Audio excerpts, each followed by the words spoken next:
Throughout the body, there are numerous sensory receptors that respond to stimuli.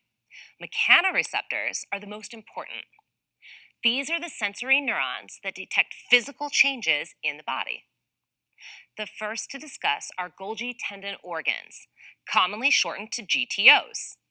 Located in the tendon, near the meeting point of the muscle and bone, they're responsible for sensing tension and pressure in a muscle and its connective tissue.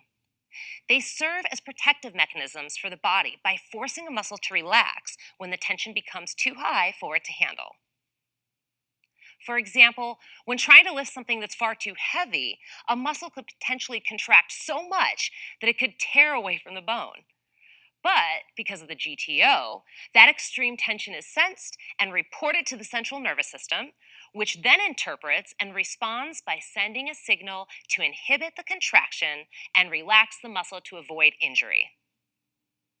The second mechanoreceptor to understand are called muscle spindles. These receptors are located within the muscle itself, and they do the opposite of the Golgi tendon organs.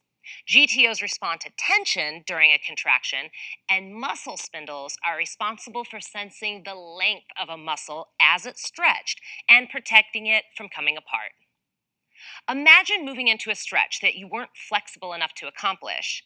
Without a signal telling the muscles to contract at extreme lengths, the actin and myosin filaments that make up the muscle could literally shred apart. But because we have these wonderful muscle spindles, they send a message to the brain that the length is too much, which then responds by sending a motor signal to contract the muscle and prevent it from being damaged. Now, it can sometimes be confusing as to which one responds to tension and pressure and which one responds to length.